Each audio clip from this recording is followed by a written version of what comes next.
Greetings, community. It's Kevin of NCBD Comics. I'm here to bring you another edition of Kevin's most anticipated reads for New Comic Book Day tomorrow, 3/8/2023. That's right, K-M.A.R.T all over again. And, it's, as always, it's a special one. It's a K-M.A.R.T special one. Why not? It's 3/8. Can't believe I already won. Like, we already passed through 2 months into the third. Cool thing is that we're not going to talk taxes. What we're going to talk is comic books. I was just messing with everybody. We're going to start off with Frank Miller Presents. Now, Frank, he keeps expanding this universe. He really does, and it's pretty awesome. But we're going to start off with Ronin Book 2. I thought the first one was awesome. I never really did read the first series, so I guess I'm going to have to end up getting that trade. But anyways, second series is freaking awesome. I liked issue number 1, dying to get issue number 2. It was a really enjoyable story for me. So, hey, it's pretty high up there on my list. That's why I'm talking about it. Moving out from Ronin issue number 2, we're going to still talk in the Frank Miller Presents world. And we're going to talk about, well, Frank Miller's already expanding. He's birthing. He's giving birth to a whole new book. And this book is coming out of the Ancient Enemies realm is the Genie. I don't know much about this, though I did see some of the interior art, and it's freaking awesome, man. I love the vibrant worlds that he keeps doing, using Emma Kubert and various other artists that really tend to have really poppy colors. Just works for me. I don't know. I dig it. So there's these worlds that he keeps creating, and this one in particular is something that I'm looking really forward to checking out. So again, Ancient Enemies, the Genie, issue number 1 from the Frank Miller Presents world. Cruising out from Frank Miller Presents, we're going to go over to the Dynamite comic books realm.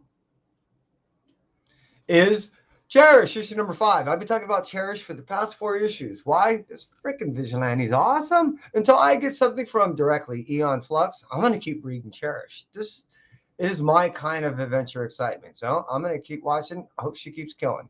Moving out from Dynamite and Cherish issue number 5, we're going to talk about over at the Ablaze realm. Ablaze Comics has given us Children of the Black Sun issue number 3. I just finished issue number 2 last night. This story is creepy. Creepy. These kids are just, I'm worried for the world and the rest of us. This is, yikes. That's why I'm looking forward to it. It's fun. It's awesome. It's dark. It's very well written. And the art is very unique. What I like about it, it almost kind of seems like it's in the same way that Little Monsters is done. I like that pastel-y and the line work in it. It's really cool. So it works for me. So that's why Children of the Black Sun, issue number 3, is pretty high up there on my list for me.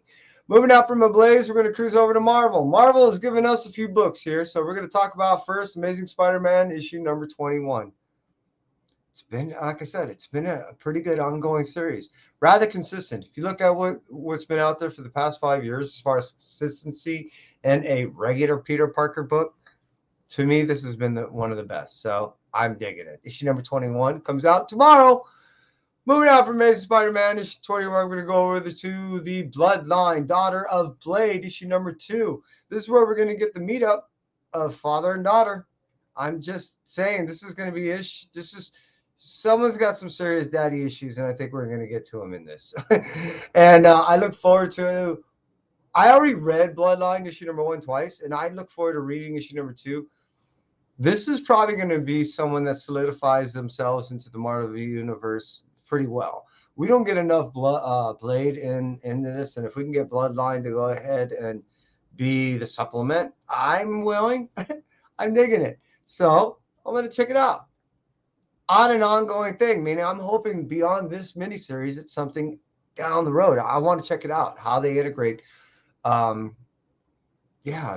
daughter. I'm digging the story.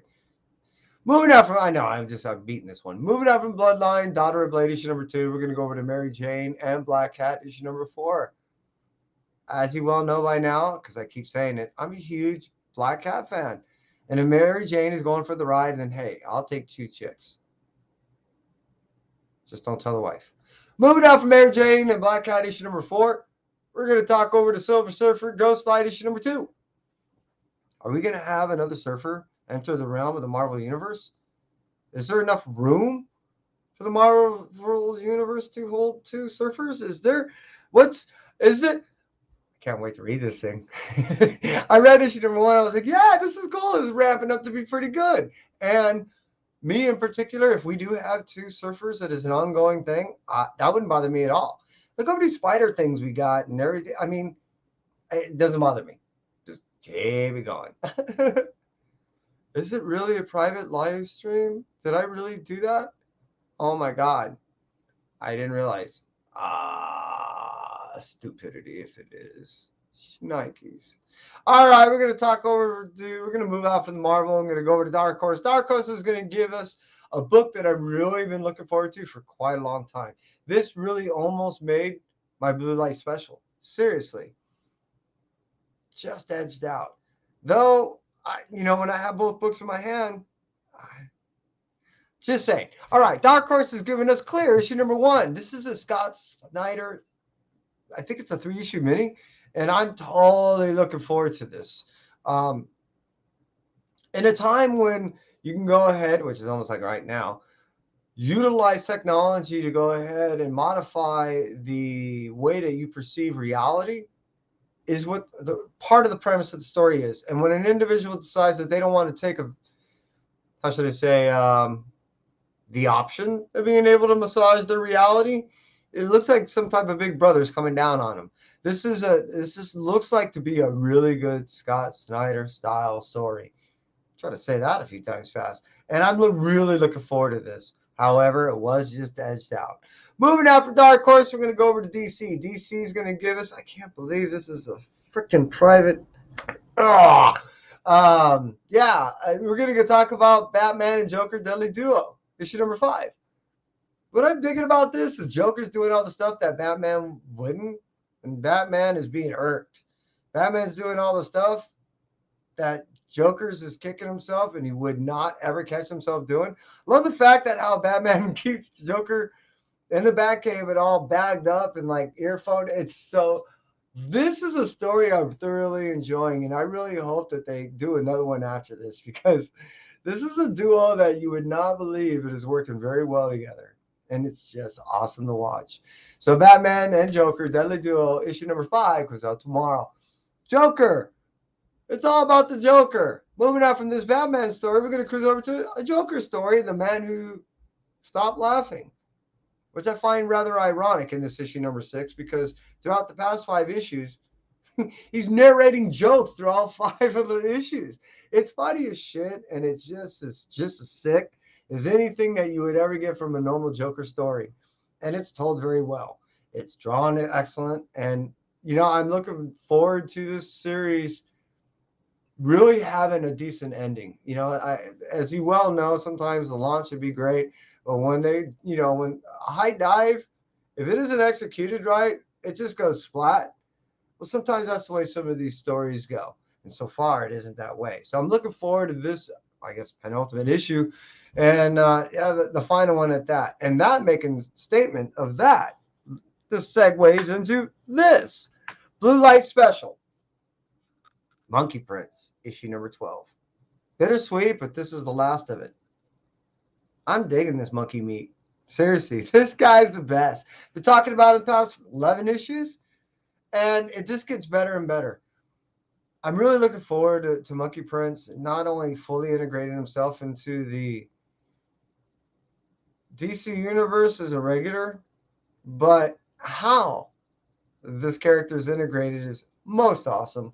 It's not always dark. It's not always wicked. And the fact that he's having a difficult time keeping himself together from falling apart in pieces, and how he puts himself. This is what DC needed to go ahead and shake up their universe just a little bit.